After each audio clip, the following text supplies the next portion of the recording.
이 시간 주님의 말씀 앞에 섭니다. 하나님, 부족한 종의 입술을 들어 주님의 말씀이 선포될 때에 하나님, 우리 성도들의 마음 문을 열게 하여 주시고 그 마음밭 가운데 오늘의 말씀이 심기어져서 오늘 또 한 주간 동안 삶을 살아가는 동안 하나님, 어려운 세상 가운데서 이 말씀이 우리 성도들의 삶 가운데 힘이 될 수 있도록 주님 역사하여 주시옵소서. 예수 그리스도 이름으로 기도드리옵나이다. 아멘. 지난 5월 23일쯤인가요? 영국 맨체스터 경기장에 폭발이 일어나가지고요. 그곳에서 19명이 죽고 50명이 다치는 그런 굉장히 큰 비참한 일이 있었습니다. 나중에 알고 보니까 이슬람 극단주의자가 테러를 일으켜서 그런 일이 발생했다라는 안타까운 소식들을 우리가 들게 되고 영국인들이 분노하고 전 세계인들이 굉장히 분노하는 그런 사건이었습니다. 그런데 그 사건을 보면서 좀 이상한 그 방향성을 좀 보게 됐습니다. 이 영국인들이 분명히 그 일들을 당한 것으로 분노하였는데 이 분노의 방향성이 좀 특이하게 가는 것 같았어요. 외부에서 보는 우리는 그것이 좀 눈에 보이는 듯 하였어요. 왜냐하면 그들이 공격한 것은 분명히 극단주의 이슬람 분자들, 외부에서 들어온 어떤 공격하는 자들이었는데 나중에 이 일들이 드러나는 어떤 결과물들을 보니까 갑자기 영국의 어떤 한 국민들이 또한 테러를 또 당하는 거죠. 서로가 미워하고 서로를 또 공격하는 그런 현상이 벌어졌는데요. 어떤 일이 벌어졌냐면 영국인들 중에 평범한 무슬림들이 있습니다. 그들은 영국 시민들이었고요. 영국에서 꽤 오래 살았어요. 그들의 종교는 무슬림이었습니다. 굉장히 그들은 선한 마음으로 아무 문제 없이 그냥 그 시민의 의무를 다하고 삶을 살아가던 사람들이었는데 영국인들 중에 분노가 좀 극에 치달은 사람들이 종교가 같다는 이유로 그 무슬림들을 향한 테러를 감행하기 시작했습니다. 그들은 외부에서도 공격을 받고 내부에서도 공격을 받는 굉장히 어려움에 처하고 있다는 또한 뉴스를 듣게 되었습니다. 이게 어떻게 된 일일까요? 분명히 테러 분자들은 영국을 혼란에 빠뜨리기 위해서 그런 일들을 행하였는데 내부에서는 단합을 해서 외부를 향해서 공격을 하는 것이 아니라 오히려 외부에 일어난 그 공격하는 사람은 찾지 못하고 오히려 내부에서 희생자를 찾기 시작합니다. 자기들의 희생양을 찾아서 누군가에게 분풀이를 하는, 그래서 그 공동체 안에서 서로 간에 미워하는 미움과 두려움이 발생하는 그런 안타까운 일들이 2차적으로 발생하는 모습들을 보게 되었습니다. 이 사건을 보면서 우리네 사회 가운데서 자주 이런 일들이 있었구나. 분명히 외부에서 공격이 들어왔으면 내부에서는 단합을 해서 외부를 향해서 공격을 해야 되는데 그러지 못하고 오히려 그 안에서 희생양을 찾아서 서로 간에 미워하는 일들이 벌어지는 그런 사건들을 너무나 우리는 많이 보아왔었는데 사실은 그 안에 정작 들어가 버리게 되면 그걸 또 우리가 보지 못하고 느끼지를 못하는 그런 또 안타까움도 있습니다. 오늘 이 사건이 이와 비슷한 사건입니다. 우리가 지난주까지 모세와 하나님께서 이스라엘 백성들을 인도하심에 대해서 우리가 말씀을 들었는데 하나님이 모세를 예배자로 부르셨습니다. 예배자로 부르신 그 부르심 앞에 이 모세에게 가르친 것이 두 가지가 있었지요. 십자가를 통해서만 하나님 앞에 가까이 갈 수 있는 예배자로 설 수 있고 내 발에 신을 벗고 서야만 하나님 앞에 가까이 가서 예배 드릴 수 있는 예배자로 설 수 있다. 주님께서 모세에게 가르치시고 모세에게 하나님의 지팡이 즉 믿음을 그 마음 가운데 심겨주셔서 하나님께서 이끄시는 이 구원의 여정을 하나님께서 가도록 이 모세를 인도하셨다는 것을 우리가 말씀을 들었습니다. 그리고 모세를 통해서 하나님이 이스라엘 백성들에게도 동일한 예배자로 부르시고 그들에게 믿음을 넣어주셔서 이제 가나안 땅, 약속의 땅을 향해서 이 광야길 하나님이 인도하시는 이 여정을 믿음을 붙들고 나가도록 하나님께서 지금 그들에게 가르치시려고 합니다. 그래서 오늘 말씀은 이제 그 말씀, 하나님께서 주신 그 약속을 붙들고 모세가 애굽을 향해서 나아가고 애굽에 도착합니다. 중간에 가는 길에 아론을 만나게 되고 아론과 함께 이스라엘 백성들과 장로들을 만나죠. 장로들을 만나서 어떻게 합니까? 하나님께서 모세에게 보여주신 놀라운 이적들을 보여줍니다. 그걸 보니까 이스라엘 장로들이 모세와 아론을 하나님께서 보내신 것이 확실하구나. 이 백성들이 모세 아론을 하나님께서 보내셨다 그렇게 믿었습니다. 그것이 31절 말씀에 나오는데 백성이 믿었습니다. 백성이 하나님께서 이 사람들을 통해서 우리를 구원하시는 구원자로 보내셨구나. 그리고 모세와 아론의 입을 통하여서 하나님께서 그들을 찾으셨고 이스라엘 백성들을 불쌍히 여기시고 이스라엘 백성들을 살피셨다 하는 그 소식을 듣고 나왔을 때 너무나 감격에 빠지고 머리를 숙여서 하나님 앞에 경배하였다라고 오늘 4장 31절은 우리에게 보고해주고 있습니다. 이토록 놀라운 일들이 그 이스라엘 백성들에게 일어났고 이스라엘 백성들 가운데서는 지금까지 노예 생활로 말미암아서 아무 희망 없었던 절망하며 삶을 살아가던 그들에게 희망이 생겼습니다. 하나님이 구원하신다라는 너무나 엄청난 복음의 소식을 듣고 감격해했습니다. 그리고 이제 모세와 아론이 드디어 바로에게 가서 하나님의 메신저로서 메시지를 전달합니다. 그리고 그 메시지를 전달하고 나면 분명히 하나님께서 무언가 이스라엘 백성들에게 놀라운 일을 지금 발생하게 하시겠다. 기대가 막 넘쳐 있는 그런 상태였죠. 그런 상태에 모세와 아론이 바로 앞에 나아가서 하나님의 메시지를 전달합니다. 하나님의 메시지를 전달하되 이렇게 말합니다. 하나님 여호와께서 이렇게 말씀하시기를 내 백성을 보내라 하셨다. 그렇게 선포합니다. 그 선포를 하는데 바로가 어떻게 반응합니까? 내가 여호와가 누구이기에 그 여호와가 내게 그렇게 명령하느냐? 나는 그 명령 들을 수 없다. 너희 보낼 수 없다라고 그렇게 반응하죠. 우리를 3일길 광야길로 보내소서. 그래서 우리 히브리인의 하나님 여호와를 그곳에서 예배하도록 우리를 허락하여 주십시오. 하나님께서 우리를 예배하지 않는다면 우리에게 전염병과 칼을 내리실지 우리가 두렵습니다 하고 굉장히 겸손하게 바로를 설득을 합니다. 바로를 설득을 하는데 이 모세와 아론이 좀 부당한 과한 요구를 하는 게 아니었어요. 왜냐하면 당시 문화라는 게 이런 문화권이었어요. 당시에는 이 이집트에는 많은 신들이 있었습니다. 많은 신들이 있었고 그들에게는 여러분이 잘 아는 태양신, 이렇게 땅의 신 이런 어떤 그 신들이 있었는데 그런 큰 신들을 섬기는 그 시즌들이 있었는데요. 당시 애굽에는 3가지 시즌이 있었다고 합니다. 그 중에는 그 신을 섬기는 신에게 제사 드리는 축제 기간들이 있었는데 그런 축제 기간들은 보통 일주일씩 넘어씩 그렇게 기간이 있었고요. 그 기간 동안은 전 국민이 일을 하지 않았어요. 휴식하면서 축제에 참석해서 그 신을 제사하고 그 신에게 찬양을 하고 그 신을 위해서 보내는 그 시간이 종교적인 어떤 그 시간들을 1년에 주기적으로 정기적으로 가졌던 문화가 있었습니다. 그리고 그 각 지역에 또 신들이 있어서 그 각 지역의 신들이 그 백성들에게 요구하는 것들이 있었어요. 신이 인간 백성에게 요구하는 것은 반드시 그것에 대해서 반응하고 응답해야 된다는 게 상식이었습니다. 당시에는. 그래서 우리의 신이 이것을 요구하고 우리는 가서 그 신에게 제사를 드려야 됩니다라고 할 때 그들에게는 그 나일강이 있지 않습니까? 나일강을 타고 배를 타고 좀 멀리 길을 가서도 제사를 드리는 그런 그들의 그 경험들이 있었기 때문에 이스라엘 백성들이 3일 광야길 가서 제사 드리고 돌아오는 거에 대해서는 하등의 문제가 없는 그런 사건이었습니다. 요구가 그렇게 과한 요구가 아니었어요. 자연스러운 일들이었어요. 그런 자연스러운 일들이었는데 지금 이 바로 왕이 그에 대해서 오히려 경로하면서 그걸 허락하지 않습니다. 주변에서 보면 우리 왕이 좀 비이성적이다, 비합리적이다, 왜 저런 이야기를 할까라고 얘기할 정도로 오히려 이 바로가 지금 반응하는 것이 조금 좀 과한 반응이다라고 백성들이 반응할 정도로 당시에는 굉장히 자연스러운 요구였습니다. 바로 왕이 왜 이렇게 요구를 했을까요? 바로 왕이 뭔가 이렇게 비이성적이었을까요? 바로는 당시 제국을 다스리는 황제 같은 사람이었죠. 제국의 가장 높은 정점에 있는 사람은 힘이 어디로 움직이는가에 대해서 굉장히 예민하게 잘 아는 사람입니다. 그런 사람이 지금 무언가 굉장히 그 움직임, 뭔가 이렇게 꿈틀거리는 힘의 역동을 지금 발견한 것이에요. 400년 동안 이 노예들이 한 번도 자기 신을 섬기겠다고 이렇게 나와가지고 자기한테 도전한 적이 한 번도 없었거든요.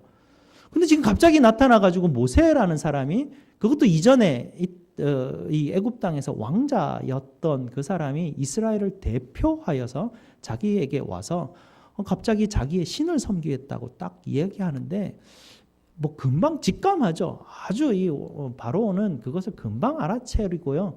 아, 사람이 갑자기 용기가 날 때 왜 용기가 나겠습니까? 희망이 생겼거든요. 자기에게 이 갑자기 희망이 생기면 사람이 없던 용기가 막 나요. 그리고 와가지고 요구를 하게 되는 거예요. 지금 이 사람들이 뭔가 희망을 가졌구나라는 걸 직감하는 거예요. 그러면서 이 사람들의 이 희망을 내가 어떻게 짓밟아 버릴까를 고민하고 있죠. 지금 바로가 그거를 지금 이 사람들이 절망 가운데 계속 이렇게 푹 처져 있어야 노예를 부리기가 굉장히 쉬워요. 지금 이집트에 쉽게 말하면 그 노동력이잖아요. 어마어마한 노동력이에요. 이 노동력은 이집트가 제국으로 일어서는데 굉장히 큰 근간이 되는 존재들입니다. 이 노동력이 문제가 생기면 굉장히 곤란한 지경에 빠지게 돼요. 이 바로가 그것을 알기 때문에 이것을 어떻게 지금 대처할까? 굉장히 지혜롭게 지금 사실은 바로 입장에서는 굉장히 지혜롭게 지금 대처하는데 그가 지금 내리는 처방은 무엇이냐면 이들이 지금 자기에게 도전해서 기분 나빠서 에이 너 일 더 많이 해 이렇게 막 그렇게 화를 내는 게 아니고요. 이들이 지금 가지고 있는 그 희망의 씨앗을 짓밟아 버리려고 하는 그 의도가 지금 여기에 심겨져 있는 것이에요. 이스라엘 백성들에게 지금 무엇이 있습니까? 신앙이 생겼어요. 믿음이 생겼어요. 하나님을 향해서 경배하는 마음이 생겼어요. 그래서 이들이 가지고 있는 이 마음이 지금 위험한 마음이에요. 바로에게는. 그래서 이들이 가지고 있는 희망을 어떻게 짓밟을까? 그들이 도무지 하나님을 생각할 수 없도록 만드는 것은 결국에는 뭐 일에 빠지게 만드는 방법밖에 없는 것 같다라는 걸 직감을 하고 노동력을 배가를 시킵니다. 굉장히 엄청난 그 노역을 부과하면서 그들 마음 가운데 좌절과 절망이 일어나도록 지금 그 일을 하고 있습니다. 그래서 애굽 감독에게 명령을 내립니다. 당시 그 명령 관료 체계는 오늘 성경을 보면 그렇게 돼 있죠. 바로가 명령을 내리면 애굽의 감독관이 그 명령을 받고 그 애굽의 감독관이 이스라엘의 기록원들이 있어요. 그리고 그 기록원들에게 명령을 하다라면 기록원들이 작업조에게 명령을 하여서 그 작업조가 벽돌을 만들게 돼 있습니다. 평소에는 이 일들이 작업량이 하달이 되고 그날 충분히 할 수 있는 재료가 제공이 되고 또 진흙이 제공이 되어서 그들의 노동력을 하면 그날 생산량을 맞춰 나갈 수가 있었습니다. 짚은 굉장히 중요한 벽돌에 있어서 재료이죠. 이 벽돌 그냥 진흙만 뭉쳐놓으면 이게 마르면 갈라지게 되고 깨지기 쉬운데 그 안에 뭔가 접착제 같은 역할을 하는 짚을 같이 넣고 버무리게 되면 금이 잘 가지 않고 단단하게 뭉쳐질 수 있습니다. 굉장히 중요한 재료인데 이것을 너희가 직접 구하라 이렇게 요구합니다. 그러면서 나아가서 짚을 찾았는데 짚을 찾을 수가 없어요. 들에는 이미 짚을 다 베가버리고 이집트인들이 그걸 꽉 붙들고 있으니까 아무데도 짚을 찾을 수 없으니까 찾았던 것이 무엇이냐면 곡물의 그루터기만 지금 발견한 것이에요. 뭐예요? 짚을 베고 나면 밑에 조금 남아있는 거 있죠. 그걸 다 캐려고 하니까 일이 너무 많은 거예요. 이스라엘 백성들이 전체 인원이 동원해서 모든 들과 모든 땅으로 나가서 그걸 다 캐와서 또다시 일을 시작하는데 그러면 남은 시간이 있을 거 아닙니까? 그날 보냈던 시간이고 좁은 시간에 그 전날 하루 종일 일해야 했던 모든 벽돌의 생산량을 맞춰내야 하는데 이 바로가 생산량을 맞출 수 있는 그 명령을 하달했겠습니까? 불가능할 명령을 하달했습니다. 도무지 이거는 할 수 없는 일들이에요. 애굽의 감독관들은 채찍을 들기 시작했습니다. 그전에는 이 이스라엘의 기록원들은 꽤 괜찮은 중간 관리자의 역할을 했었거든요. 그래서 그 백성들 가운데 아마 뭔가 좀 서기관 역할을 할 수 있고 좀 그 백성들 가운데서는 뭔가 좀 위치에 있는 사람들을 기록원들로 사용하셨을 거라고요.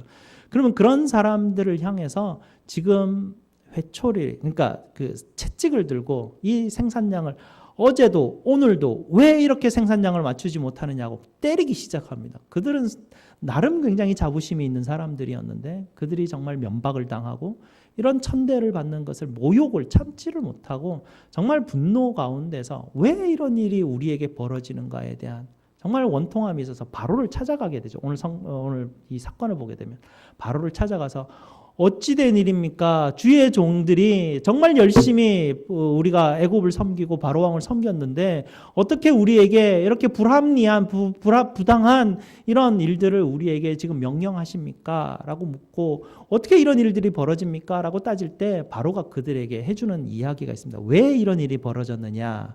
라는 이야기를 해주는데 너희가 게을러서 너가 일하기 싫어서 너희가 너희의 신에게 지금 나아가서 제사하겠다고 나에게 지금 찾아와서 그 얘기를 하지 않았느냐? 너희가 게으르니 내가 어떻게 가만두겠느냐? 더 많은 일을 부과해서 내가 너희에게 노역을 시키리라. 돌아가서 일이나 하라. 라고 그들을 돌려보내는데 이들 마음 가운데 탁 떠오르는 게 뭐냐면 야, 하나님께서 우리를 부르셔서 예배자로 삼으시려고 하니까 이 바로 왕이 우리를 가만히 두지 않는구나.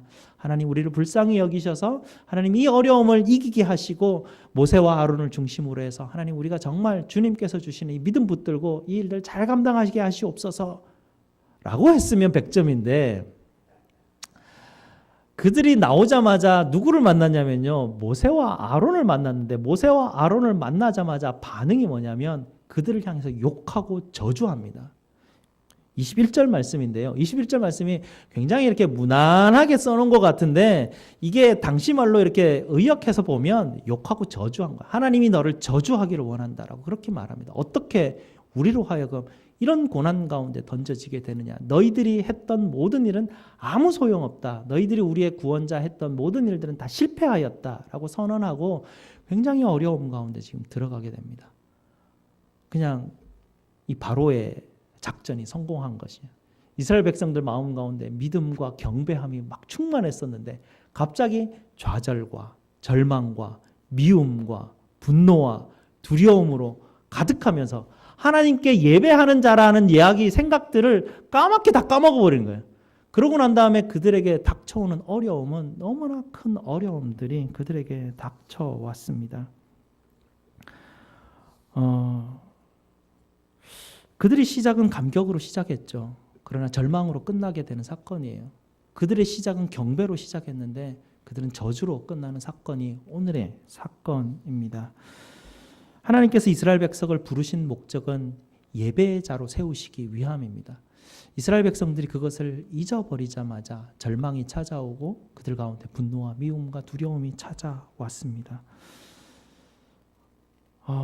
성도 여러분, 우리는 누굽니까? 예배자로 불러졌습니다. 첫 번째, 하나님이 우리를 부르신 첫 번째 목적은 하나님이 우리에게 예배자로 부르시는 이것이 가장 첫 번째 목적입니다. 그래서 모세를 통해서 하나님이 두 가지 가르치신 것 제가 계속 지금 반복해서 말씀드리는 거죠. 오직 십자가를 통해서만 가까이 갈 수 있고 내 발에 신을 벗어야만 그분께 가까이 갈 수 있는 존재예요. 그게 예배라는 것이에요. 그 예배자로 하나님이 나를 부르셨어요. 그리고 그 부르신 가운데 우리에게 무엇을 선물로 주시냐면 하나님의 지팡이를 내게 선물로 주시는 거예요.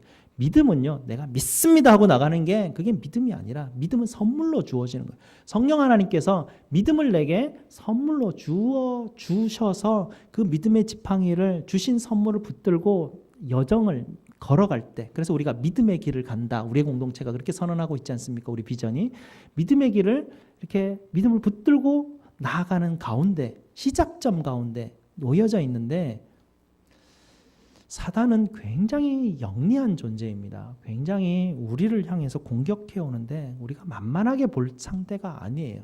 우리가 깜빡깜빡 속아요. 이 사단이 우리에게 제일 위험한 것이 무엇일까요? 사단에게 우리가 하나님 예배하겠다고 나서면 사단은 너무나 두려워해요. 왜냐하면 사단이 우리 영혼들을 다 붙들려고 하거든요. 놓지 않으려고 해요. 근데 하나님을 예배하려고 하는 마음과 믿음이 내 마음 가운데 들어오면 사단이 눈에 띄기 시작하고 하나님만 눈에 보이기 시작하니까 저들이 아무리 유혹해도 아무리 우리 마음에 절망과 좌절과 두려움을 막 밀어넣으려고 해도 전혀 반응이 안 되거든요.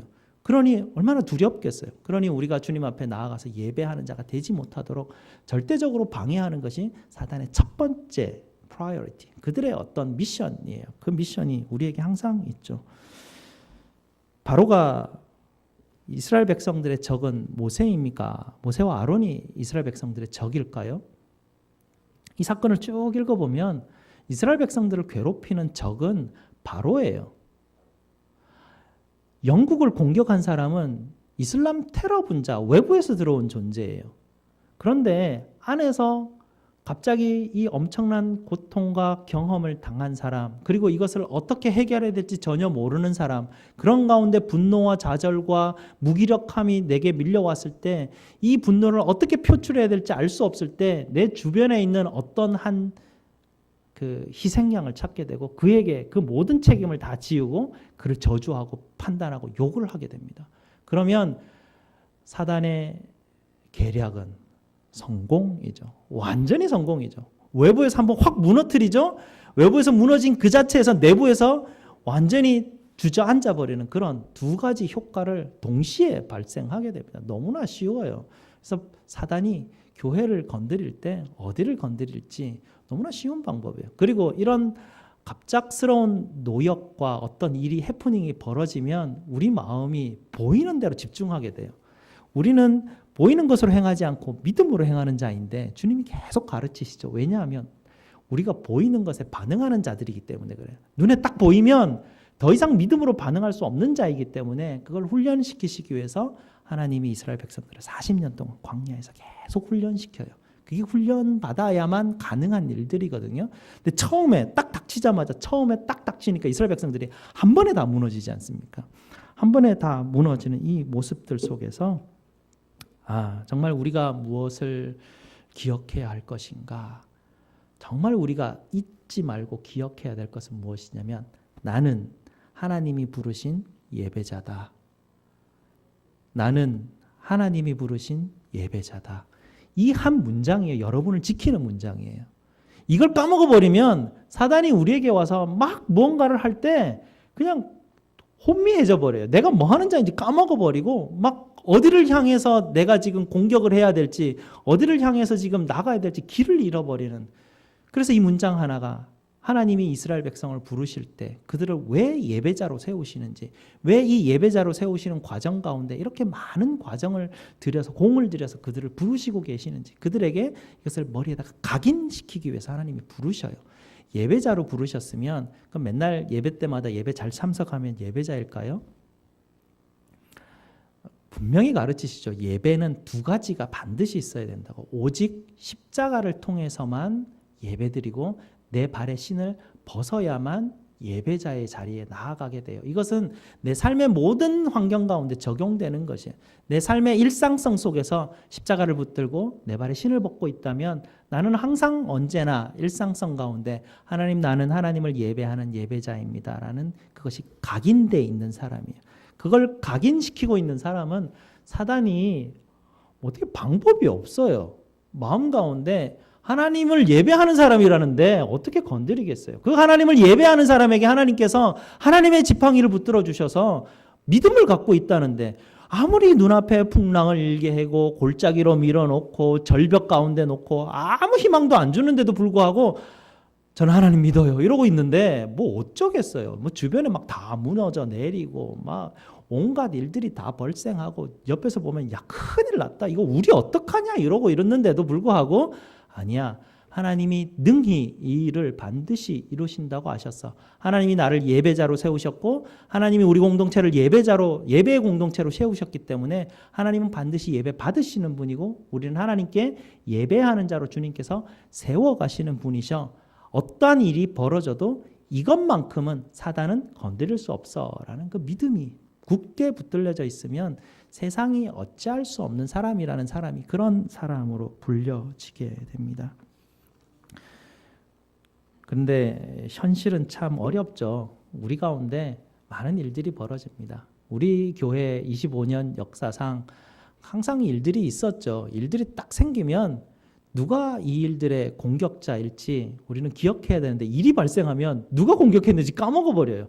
이 일을 누가 공격할까? 교회를 공격하는 자는 누구일까요? 이 사단이에요. 너무 분명한 일이야. 이거는 어떻게 고민할 것도 없어요. 교회 공동체를 공격하는 존재는 사단밖에 없어요. 사단이 분명히 우리에게 something happen, 뭔가 일이 팍 발생하고 나면 야, 이 큰일 났다. 이거 어떡하냐? 이렇게 이제 발생하게 만들어서 우리 마음 가운데 두려움, 염려 이런 것들이 막 들어오게 만들고 그런 가운데 왜 이런 일이 갑자기 이런 어려움들이 일어나서 내 자존감을 무너뜨리고 나를 이렇게 무시하게 만들고 뭐 어떻게 이런 일들이 벌어져 가지고 야, 내 어떻게 이런 엄청나게 자기에게 지금 힘든 일이 발생하는 거예요. 내가 힘든 일이 발생하니까 화가 나잖아요. 이 화나는 걸 주체를 못하니까 누군가의 희생양을 찾죠. 그 사람한테 퍼부어 대는 것이에요.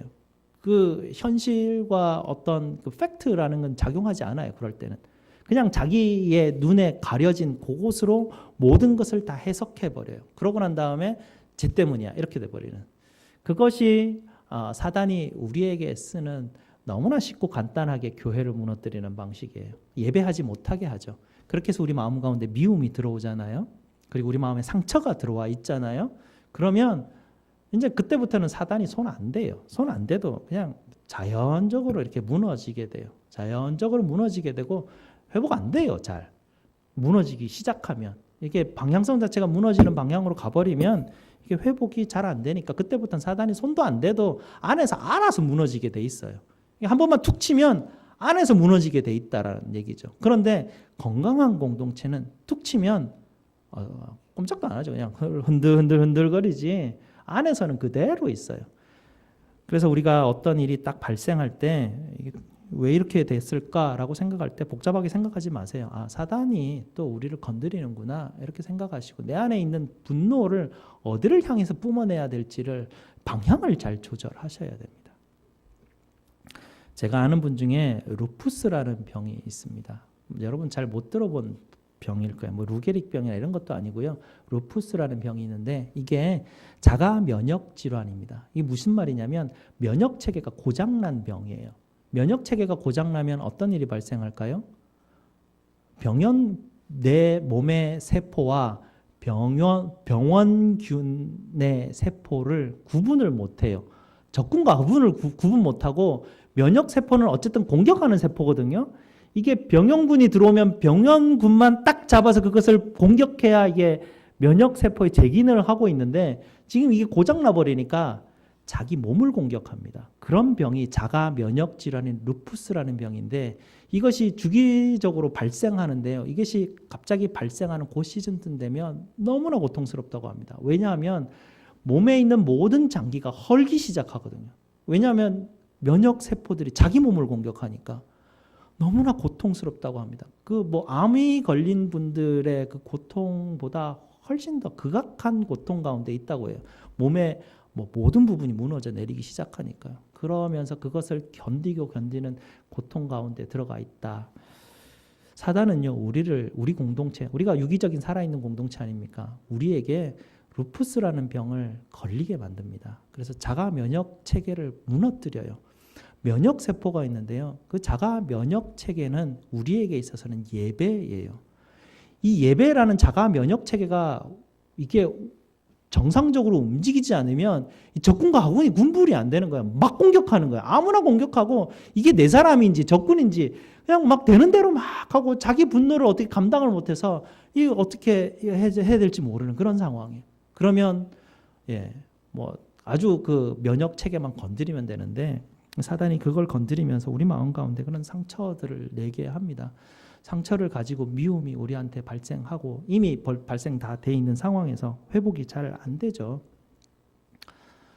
그러면 마음 가운데 우리는 또 나름 양심이 있지 않습니까? 내 마음 가운데 미움도 있고 상처도 있고 그런데 말씀을 보면 마태복음 5장 어간인가 어딘가 보니까 그런 기억이 있는데 형제를 향해서 욕을 하고 형제에게 미움이 있으면 예배 드리기 전에 가서 다 미움을 용서하고 그러고 예배 드려라 이런 말씀도 기억나잖아요.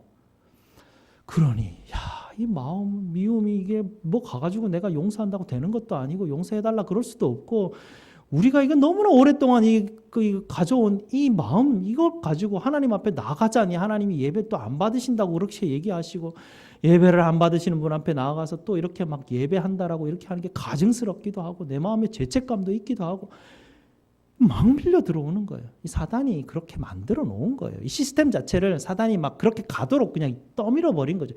툭 치면 그렇게 가도록 돼 있어요. 반응 자체가.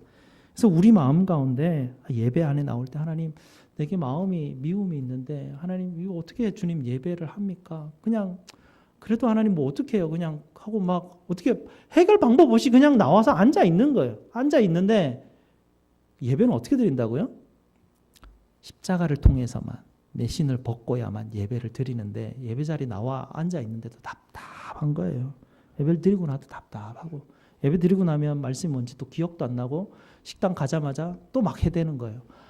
야, 우리 진짜 희망이 없구나. 그게 우리 결론이에요. 이스라엘 백성들의 결론이에요. 자기들이 우리 그냥 희망이 없구나라는 거예요. 그냥 좌절하고 절망하고 무기력감에 확 빠져들어가는 거예요.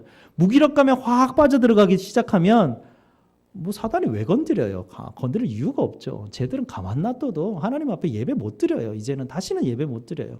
뭐 죄책감이 있지. 뭐 여전히 막 서로 보면 막 이게 해결이 안 되지. 이러니까 예배 자리 나와서 예배가 안 되는 거예요. 그러니 면역 체계가 무너져 버리고 나니까 어때요? 볼 때마다 계속 훅 올라오는 거예요. 계속 올라오니까 어떻게 방법이 없어요. 하나님께서 또 다음 주 말씀 본문에 보면 하나님이 모세에게 나와서 모세를 만지기 시작하십니다. 그리고 하나님이 다시 나는 여호와라 그들에게 가르쳐 주시고 내가 너희를 예배자로 불렀다. 다시 기억나게 하셔요. 내 마음 안에 사단이 주는 마음은 죄책감, 무기력감, 절망감, 두려움, 미움, 분노 이런 것들은 사단이 그냥 내게 밀어넣어 주는 거예요. 그 느낌들이 내게 들어올 때 사단아 물러가라. 나 너하고 상관없다. 나는 예배자다. 네가 무엇으로 나를 정죄하고 무엇으로 나를 비난할지라도 나는 하나님이 부르신 예배자다. 하나님께서 예배자로 부르셨기 때문에 나는 이 자리에 서 있고 네가 아무렇게 내 감정을 지금 휘어졌더라도 내가 보는 것으로 나가는 게 아니라 믿음으로 나간다. 하나님이 내게 분명히 하나님의 지팡이를 쥐어주시고 믿음의 지팡이를 가지고 이 여정길 나서게 하셨다. 나가라. 내 적은 저 사람이 아니고 너 아니냐? 왜 자꾸 너는 나로 거짓말하게 만들어서 저 사람하고 내가 불편하게 만들어서 예배 자리에 못 오게 하냐? 너 가라. 나 예배 드려야 된다. 라고 그 자리에서 사단을 이렇게 거절하고 쫓아내셔야 돼. 사단아 물러가라. 기도할 때 이렇게 기도하시는 거예요. 이게 대적 기도인데요. 이 기도가 여러분에게 굉장히 필요해요. 마음 가운데 예배 자리에 나올 때 여러분 마음의 죄책감, 부담감 여러분 들 때마다 그 기도하셔요. 야 사단아 물러가라. 나 예배해야 된다. 하나님 앞에 예배해야 되고 오늘도 난 하나님의 은혜가 있어야 살아가는 사람이기 때문에 너 물러가라. 너하고 나하고 지금 여기에 같이 있을 그게 아니야. 물러가라고 여러분께서 선언하시고 선포하십시오. 기도할 때마다 예배 들어올 때마다 여러분이 그 자리에 앉으셔서 기도할 때마다 하나님 제 마음 가운데 어떤 감정이 있을지라도 하나님 사단이 주는 감정 제가 쏟지 않겠습니다. 하나님이 이 자리에서 내게 주시는 하나님의 믿음만 붙들게 하시옵소서. 믿음은요 감정도 아니고 내 눈에 보이는 거 아니에요. 하나님이 나와 함께 하신다라는 거죠. 하나님의 이름이 뭐죠? 야훼, 임마누엘, 보혜사. 그게 뭐예요? 하나님이 나와 함께 하신다는 내용이죠. 그걸 잊어버리시면 안 돼. 그걸 잊어버리시고 내가 예배한 자라는 걸 잊어버리면 사단은 언제나 우리를 그냥 떡주무리듯이 주물러 버려요. 그게 우리의 핵심이에요. 이 핵심만 붙들고 있으면 사단이 어떻게 해도 우리를 어떻게 할 수가 없어요. 대략 사람의 성향을 보면 한 사람의 성향은 그냥 사람 신경 안 쓰고 삶을 살아가는 사람의 한 부류가 있고요. 한 사람은 옆에 있는 사람을 되게 신경 많이 쓰는 사람의 부류가 있어요. 이쪽 사람은 항상 상처를 주는 사람들이고요. 이쪽 사람들은 항상 상처를 받는 사람들이에요. 상처를 주는 사람들은 자기가 상처를 주는지 몰라요. 참으로 불행하게도. 상처를 주는지 몰라요. 근데 상처를 받는 사람들은 누가 나를 상처를 주는지 또 몰라요. 상처를 받는 사람은 사단이 이 사람을 통해서 나를 상처를 주는데 이 사람이 나에게 직접적으로 상처를 준다고 그렇게 생각하고 너무 힘들어해요.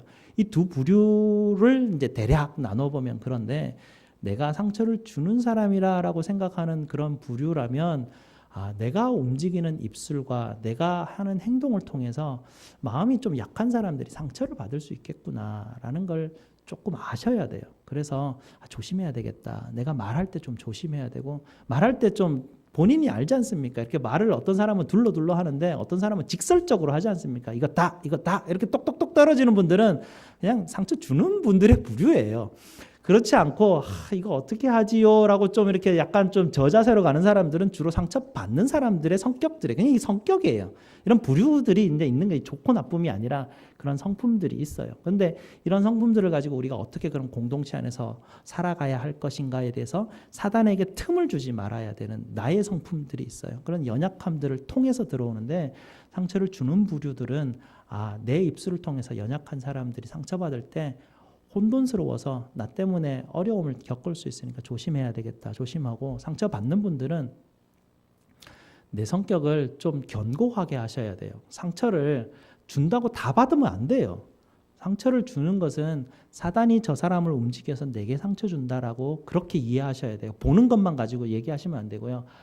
저 사람의 입술을 통해서 또 사단이 나를 또 쥐어 흔드는구나. 이렇게 사단아 물러가라 하고 이 부분에서 상처를 받는 부분에 대해서 내가 이 받은 상처가 예배 자리에 나아가게 하는 것을 방해한다면 이 부분에 대해서 심각하게 하나님 앞에 나아가서 하나님 제가 지금 이 상황 가운데 예배하기가 힘듭니다. 하나님 나 붙들어 주세요. 하나님 나 예배하기를 원해요.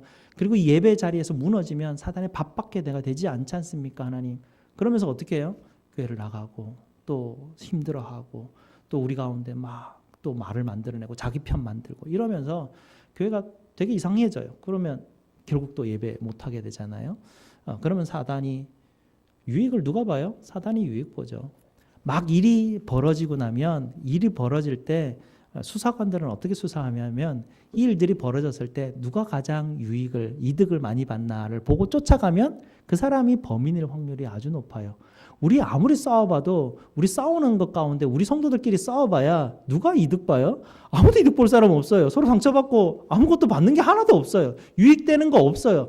누가 저 사람하고 싸워가지고 저 사람이 한 10,000불이나 내가 막 뺏어온다. 이런 돈의 유익도 하나도 없어요. 내가 저 사람하고 싸운다고 내가 뭐 표를 더 많이 얻어서 나중에 어떤 투표할 때 표가 더 많이 오나 그런 것도 하나도 없어요. 다 손해예요. 우리 가운데 싸우면 전부 다 손해고 누가 유익을 얻어요? 사단만 유익을 얻어요. 그럼 범인이 누구예요? 사단이죠. 근데 내가 그 상황 가운데 들어가 버리면 모른다니까요. 잊어버려요. 눈에 안 보여요. 그냥 나를 힘들게 하는 저놈이에요. 그냥 쟤 때문이야. 그냥 막 힘들어하고 아파하고